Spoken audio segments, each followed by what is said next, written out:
My name is Macy, and I'm a 24-year-old woman. Before I dive into this story, you all should know something. I'm all about the glitz and glamour. I adore the finer things in life and have a flair for living it up. My type of lifestyle has obviously garnered a lot of attention from people, both positive and mainly negative, because people hate to see people living in luxury, especially when they look like someone like me. But hey, just because I love rocking designer outfits and sipping champagne doesn't mean I'm some shallow bimbo or gold digger. Trust me, I've got more depth than most people give me credit for, like Marilyn Monroe. Now here's the tea. I've always dealt with judgments and assumptions about who I am based on my appearance. People see my love for luxury and think that's all there is to me. But they couldn't be more wrong. I'm smart, ambitious, and driven. I've got dreams, goals, and brains, darling. Now, this brings me to the story I'm about to share, because as much as I was used to being harshly criticized, my husband and I were almost killed due to my inability to see my mother-in-law's true feelings towards me. I have to admit she did a pretty good job of hiding her real feelings from me. She made me believe that she truly loved me, but after what I've been through, I'll never make that mistake of trusting her again. Lois had this way of showing affection and making me feel like part of the family. It was like she had a soft spot for me, and I couldn't help but think it was because she saw something in me that she admired. Now, picture this. Family gatherings where I'd walk in with my bold makeup and fierce outfit, ready to make a statement. And you know how family can be, right? Especially if they're staunchly Christian like Tyler's family. They'd shoot me these judgmental looks, whispering behind my back about my excessive and trashy style. But who was there to have my back? Lois. That's who. Whenever those relatives tried to throw shade my way, Lois would swoop in like a fierce protector. She'd shut them down with her sharp tongue and witty comebacks, defending my right to express myself however I pleased. It was like she saw the beauty in my boldness and wanted to shield me from their closed-mindedness. In those moments, I couldn't help but think that Lois admired my youthful spirit and envied my confidence. She had this subtle fascination with my lifestyle, my freedom to be unapologetically me. It was almost like she lived vicariously through me, experiencing a taste of the vibrant life she might have missed out on. I'll admit that part of me enjoyed the attention. I mean, who wouldn't love having someone look up to them like that? Lois made me feel special, like I had this secret admirer within the family. I cherished our moments together, the conversations where she would share stories of her own youthful adventures and how she wished she could relive those carefree days. Because of our closeness, Lois and I had our fair share of outings together. Brunches, luncheons, picnics, and even spa dates were on the agenda. It was like she wanted to bond and create this picture-perfect mother-in-law and daughter-in-law relationship. I was all for it. Having a mother-in-law who genuinely wanted to spend time with you was like finding a unicorn in the sea of drama. I appreciated Lois for her efforts. It's not every day you come across a mother-in-law who goes out of her way to plan these outings and genuinely enjoys your company. It felt like a blessing to have such a wholesome and healthy relationship with an in-law. I let my guard down, thinking this was just another piece of evidence that proved our bond was real. But darling, let me tell you about the day I witnessed a huge red flag that made my jaw drop and my heart skip a beat. Picture this. Lois was at my place, just casually hanging out, as we often did. I was alone in the kitchen for a moment, grabbing some food when I needed to use the restroom. As I walked towards my room, I noticed something out of the corner of my eye. There she was, standing in my bedroom near my lingerie drawer. At first, I thought maybe she was just looking for something innocent, like a tissue or a notepad. But as I got closer, my eyes widened and my heart sank. I caught Lois red-handed. She was holding one of my lacy undergarments in her hands as if she was about to tuck it away somewhere. You can imagine the shock and disbelief that washed over me. My mind was racing with a million questions. Why would she do such a thing? What was her motive? I couldn't wrap my head around it. Here I was, thinking we had this beautiful bond, and now I was faced with the unsettling reality that she had invaded my privacy and was stealing my intimate belongings. Lois? What on earth are you doing with my underwear? Oh, Macy, I was just, I wanted to take a look at it. You see, my friend was planning to buy some nice underwear for her daughter-in-law, and I thought maybe I could use yours as a reference. You always have such exquisite taste. Really, Lois? That's quite an odd way to go about it. You could have simply asked me if you needed any advice or suggestions. We could have gone shopping together or looked online. But taking my underwear without permission, that's just unsettling and weird. Oh, Macy, I didn't mean to upset you. I just thought it would be easier to have something tangible to show my friend. You know how visual she is. Well, Lois, next time, just remember that communication is key. If you need help finding the right underwear, I'm more than happy to assist. But taking my personal belongings without permission is not the way to go about it. I then retrieved the underwear from Lois's shaking hands and escorted her out of the bedroom. From that moment, Lois was treating me very strangely, as if she was slightly irritated or irked with me for catching her in the act of stealing my underwear. She didn't outright say that she was upset, but as a petty and catty queen myself, I can smell shade from a mile away, and this mother-in-law was giving me all of it.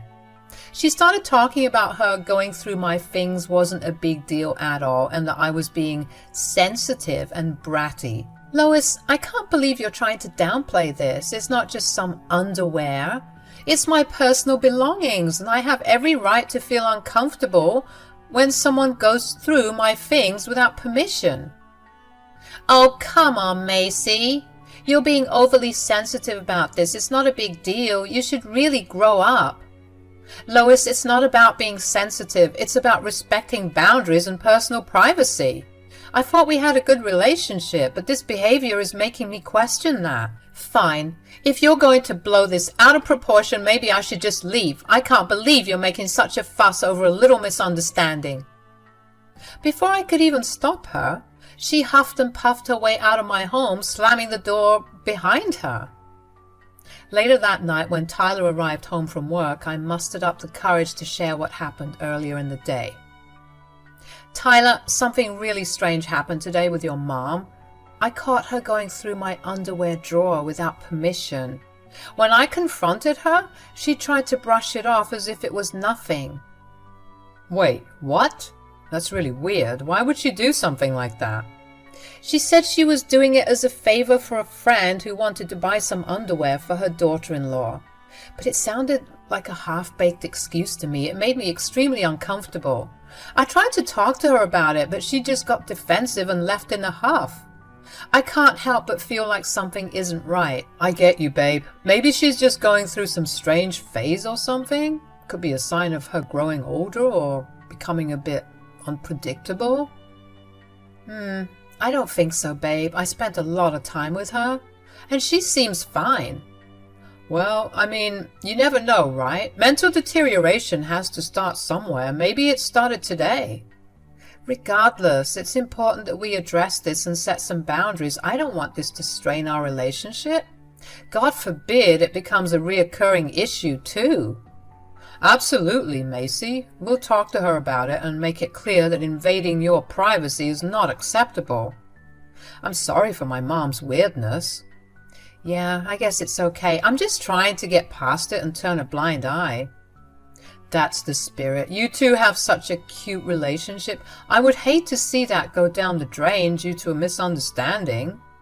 You're right. Her hostility was probably just coming from a place of embarrassment. I'll talk to her tomorrow and see how she's doing. The next day, as I was going about my daily routine, my phone buzzed, indicating an incoming call. It was Lois. I answered, and her voice sounded unusually cheerful, especially with what happened the day before. Hello, Macy. I was just thinking about you, and I thought it would be lovely to have a little tea gathering at my place, just you and me. What do you say?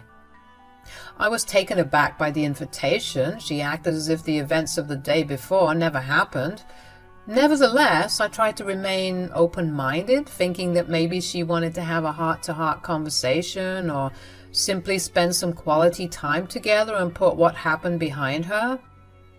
"Oh, Lois, that sounds lovely. I'd love to join you for tea." "Great. I'd love to spend some time with you alone."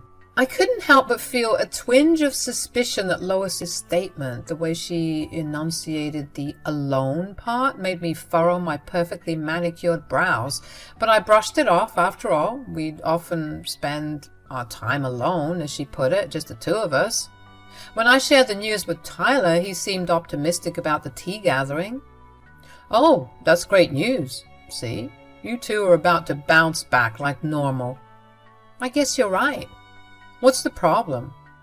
"Nothing, don't worry. Would you like to tag along?" I guess I don't see why not. Let's go." Later on in the day, Tyler and I arrived at Lois's home. We let ourselves in, as we often did, and immediately we were greeted by the delightful aroma of freshly brewed tea. It filled the air with a comforting warmth, inviting us further inside.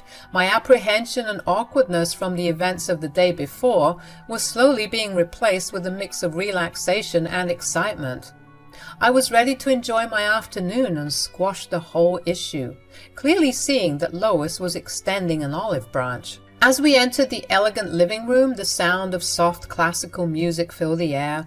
The table was adorned with a delicate lace tablecloth, and dainty china cups were carefully arranged, waiting to be filled with steaming tea. "Lois!" "Hello!" Lois emerged from the kitchen, a smile adorning her face. However, as her eyes fell upon Tyler standing beside me, her smile quickly faded, replaced by a hint of irritation. "Oh, Macy, I thought I made it clear that this was meant to be a one-on-one gathering." "Oh, come on, Mom. I just thought I'd join in on the fun. What, aren't you happy to see your favorite child?" Lois tried to hide her disappointment and voiced her disapproval. "Well, I had hoped for some quality time with my daughter-in-law, just the two of us. This wasn't the plan." "Relax, Mom. I won't sully the purity and wholesomeness of your mother-in-law-daughter-in-law relationship bonding time. I'll just have some tea and keep myself occupied with a book or something." Lois seemed hesitant, nervous even, but ultimately agreed to let Tyler stay. I found her resistance odd, but she decided to let it go for the time being. "All right, fine. But I have to brew another pot of tea. Wait here." While Lois made her way to the kitchen to do as he said, I noticed that there was already a freshly brewed pot that she had brought out for us when she came out to greet us. Tyler saw this too and made his way to pour himself a cup. "Please pour a cup for me too, babe." "Of course, milady." Hearing our conversation, Lois burst back into the living room, catching Tyler putting the cup to his lips as he was taking a sip. "Wait, Tyler!" Tyler guzzled everything down, and once he was done, Lois's face turned ghostly pale. "What's up, Mom? I'm sorry, I couldn't wait. I just had to have some tea. It was smelling so good when we walked in, and oh!" It was like a movie. Tyler, a 6'4" man, stumbled and faltered and then quickly dropped down, greeting the floor with a loud smack. I screamed, completely horrified at what had happened. "Oh my God! Tyler! Tyler! We have to call an ambulance now!" But just as I was about to reach for my phone, Lois halted me with an unsettling calmness in her voice. "No, Macy, there's no need for that." I turned to Lois, my eyes wide with disbelief and fear, unable to comprehend her lack of urgency. "What are you talking about? Look at Tyler! He's unconscious! We have to do something!" To my astonishment, Lois appeared strangely composed, devoid of the frantic worry that should accompany a mother witnessing her son in such a state. "Lois, how can you be so calm? This is your son we're talking about." Lois met my gaze, her expression stoic and detached, and finally the truth began to dawn on me. A mix of confusion and horror filled my voice as I confronted her. What? What did you put in that tea, Lois? A chilling smile played at the corners of her lips as she revealed her sinister plan. Oh, Macy, you were never supposed to know. That tea was meant for you. I laced it with drugs. I staggered backward, unable to comprehend the enormity of what she had just confessed. What? Why? Why would you do such a thing? What could possibly possess you to target me? Lois's eyes gleamed with a twisted satisfaction as she revealed her dark motivations. You see, Macy, I never saw you as anything more than a gold-digging bimbo. I believed Tyler deserved better. I wanted to protect him from your influence. This was my way of showing him that. My mind reeled, struggling to grasp the depth of her deception and malice. The woman I had believed to be my loving mother-in-law was revealing herself to be a manipulative and dangerous adversary. Wow, so you're just like all the rest, huh? I thought you loved me. Lois's cold laughter filled the room, amplifying the gravity of the situation. Loved you? I despised you. I always have. I just wanted to get in your good graces so that no one would suspect it was me once I offended you. I couldn't believe what I was hearing. What on earth had gotten into that lady? Tyler's right. You're going crazy. That's why you tried to steal my underwear yesterday.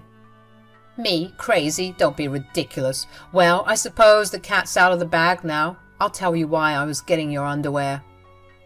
Lois's true intentions behind stealing my underwear and drugging the tea unfolded with sinister clarity. She confessed that her foray into spiritualism and black magic led her to believe that harnessing elements of youth from others would grant her eternal vitality. Stealing my intimate belongings was part of a dark ritual, an attempt to tap into the essence of my youthfulness. When her initial plan failed, she resorted to luring me to her home, drugging the tea with the intention of extracting some of my youthful energy for herself. That's why she wanted me to come alone, and that's why she was irritated to see her son, because the tea he drank was intended for me. Lois's chilling confession unveiled the sinister depths of her intentions. I struggled to process the twisted motives that drove her actions and the darkness that resided within her. You're out of your mind, Lois. You wanted to steal my youth? Perform black magic rituals? This is pure insanity. Lois, however, responded with a disturbing laughter that sent shivers down my spine. Oh, Macy, you don't understand. I've delved into the forbidden arts of spiritualism and black magic. I desired power and eternal youth, and your constant display of youthfulness only served to torment me. It was unjust for you to flaunt what I had lost. This is madness, Lois. You need help, professional help. What you're saying is beyond comprehension. But Lois's laughter continued, growing more unhinged, as if she reveled in her twisted desires. You see, Macy, the darkness has always resided within me. You were just too blind to notice, but now it's time for you to witness the true depths of my nature. A shiver ran down my spine as I watched her face contort, her features distorting into something malevolent and sinister. It was as if her true self was finally emerging beneath the facade. My heart raced as I ran outside, desperately screaming for help. I dialed 911, tears streaming down my face as I frantically explained the terrifying situation to the operator. The seconds felt like an eternity until I saw some neighbors rushing towards me, their concerned faces offering a glimmer of hope. Relief washed over me as they quickly grasped the severity of the situation after I briefly explained what was going on with my crazy mother-in-law. Lois emerged from the house, her face twisted with a mixture of anger and desperation. The neighbors formed a protective shield around me, ensuring my safety until the police arrived. I watched as they approached Lois, who had wielded a knife, and swiftly placed her under arrest. The realization that my own mother-in-law had orchestrated such a dark and dangerous plan left me trembling with fear and disbelief. In the aftermath of the chaos, Lois was admitted to a psychiatric hospital where she was evaluated due to her absurd explanations. When Tyler finally woke up in the hospital, I could see the fury and devastation in his eyes as I recounted the shocking events that had unfolded. He struggled to process the betrayal of his own mother, unsure of how to navigate the complex range of emotions he now faced. Our world had been shattered, and we were left grappling with the aftermath of Lois's unthinkable actions. Despite her deranged state of mind, Lois was deemed fit to stand trial. The justice system took its course and she was sentenced to prison, losing everything that had once held value to her. The trust and love she had once shared with her son and me were forever shattered, leaving a void that could never be repaired. That day marked the end of our relationship and the beginning of a long and painful healing process, as we sought to rebuild our lives in the aftermath of this harrowing ordeal. Yep. So that's my story, you guys. I was the girl who almost got hexed by my deranged mother-in-law. If you ever feel like you're safe from the clutches of toxicity that seem to be an ever-present theme with mother-in-law, daughter-in-law relationships, I urge you to think twice about that, because I thought everything was fine between us, until I learned that she's a psycho. I guess the sobering note in all of this is my poor husband. He's been a wreck ever since his mom went to jail, and I just don't know what to do anymore. If anyone has advice for me, please be sure to let me know in the comments. As for me, I'm more than happy that that wench is in prison. Serves her right for trying to harm me. She got what she deserved, and I'm glad that she's where she belongs.